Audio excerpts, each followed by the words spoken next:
Hi there. Today is Friday. Like I said last week on my Foster Care Friday that I probably wasn't going to have a whole lot to say. So I thought today, instead of talking about our foster care walk, that I would talk about something different, another aspect of my life. One of the reasons, by the way, I'm Dory from Prairie Scraps. And the reason I'm trying to get it so that light isn't kind of in my eye, but I don't know if I could do. Oh, there.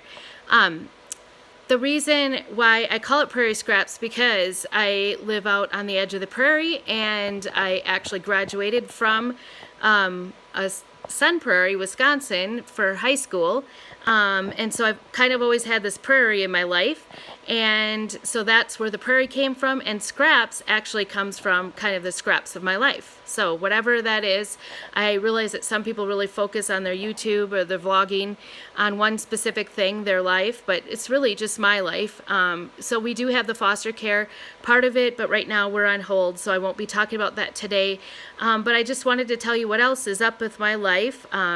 Another aspect of my life that I like to share are really our crafting, and of course I use lots of scraps for that. Today though I am working in my piano studio. You can kind of see this is my piano studio. Oh, I guess there's the piano. Sorry for the weird lighting. It's just kind of bright because I have the big lights on.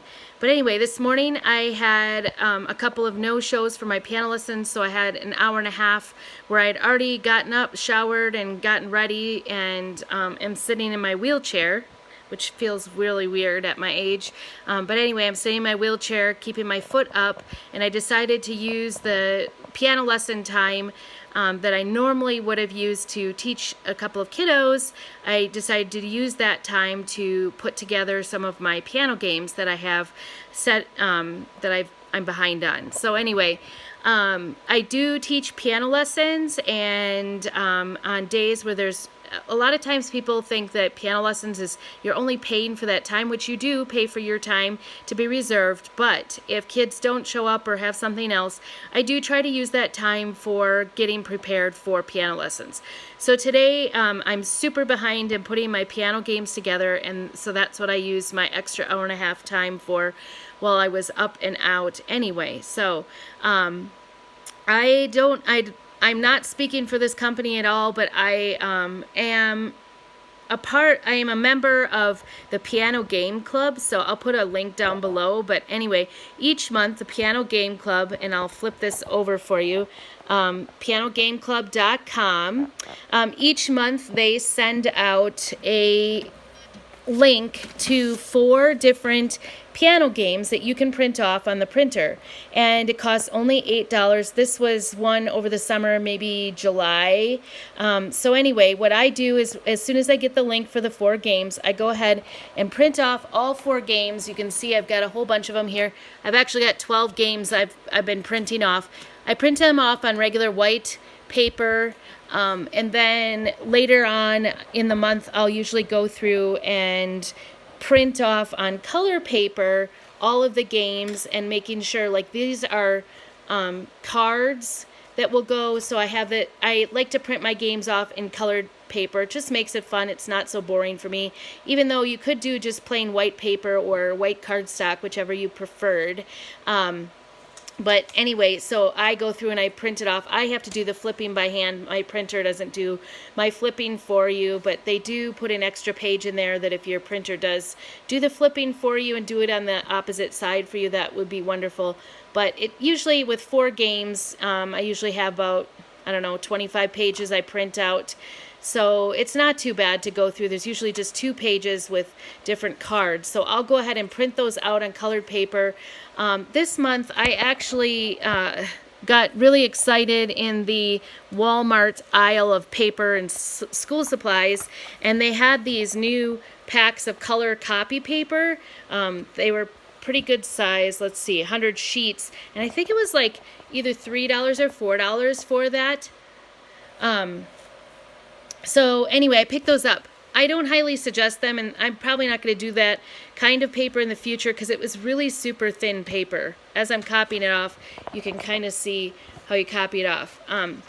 When I am printing off my games, besides doing the cards, I do the title page. Let's see if I can get to the title page here of one of these. I do, let me see, I just want to show you here because I'm always wondering how these go. Okay, so here's the title page for this game. So I do the title page and then I flip it over and do the how to play on the back side, and then I'll put those in, once they're laminated, I'll put those into the folder just like that. That way I can put this so you can either see it or it's really present in the folder so you know what's going to be in there. And then also this, the nice thing about the games is they also they tell you like what you need, what supplies, materials, how many players it is. Tells you the game objectives, which is really great because I eventually, I'm pretty new to the club, so I haven't gotten to it, but I need to go through and organize them. Like this one's to reinforce and oral recognition of steps and skips. So that's the goal of the game, and I want to eventually match up my piano lessons with the games that go with them. So all I have to do is look at my list and see, oh, we're doing skips and steps today, so this would be a good reinforcement game. So I do that, and then sometimes there's like a teacher's master sheet to play with that. And then I print off the game boards. They're always very beautiful, very colorful, fun for the kids. And you can see this one's Crater Creatures is the name of the game. And then while I'm printing it off, I do have an extra blank sheet that I lay with that game board because I want to reinforce the game board to be a little thicker. The cards, if you wanted them to be thicker, you could go ahead and print those on cardstock as well, and they would be thicker, but you don't want to do two pieces when you laminate, when you cut them apart for the games. So my next step will be to sit with this great big pile of games that I have all ready to go into the laminator and laminate them and then cut out all the different cards. So that's what I'm up to today in my piano studio. Although it seems like very bookworky to me, it's not too bad. It actually is a very productive time for me. I feel really good about getting some of my piano games put together.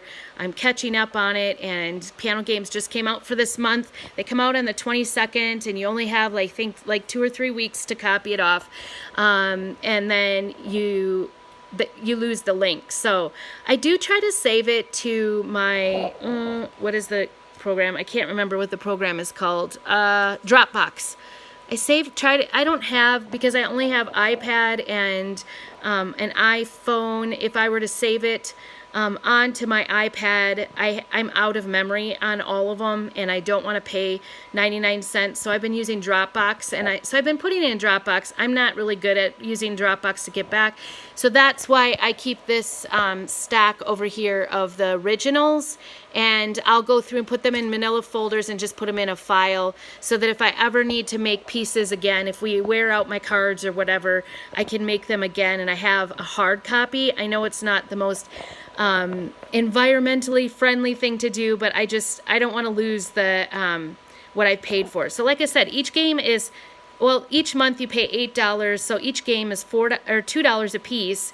And then I would say with paper, printing, and the laminating sheets, probably I spend maybe another $1.50. So for $3.50 a game, I don't think that's too bad. And I have like 20 students every year that I do piano lessons with, and so it's fun to be able to pull out a quick game, and it looks professional, and it's fun for the kids, and it teaches them skills, and I can even match it up with their piano lessons. So that's what I'm up to today. I will come back to you later when I start getting them laminated and cut out, and show you how I am going to be organizing them as well. Oh, I have to probably get them organized. Right now I just keep them in my folders. I could show you. I keep them in folders, and there's one of them, and then I have another place that I keep them. So sorry for the dizziness and the lights, weird lights, but anyway, that's what I'm up to today, and I hope you all have a great weekend, and thanks for, make sure you subscribe and like this video if you enjoyed it. Thanks for sticking around. Also, make any comments or questions if you want, and again, I'll put that in the link. I make nothing from the piano game club whatsoever. I just think it's a great option for piano teachers to add some interest to their piano lessons. So there you go. There's a little bit more of a scrap of my life, and have a great day.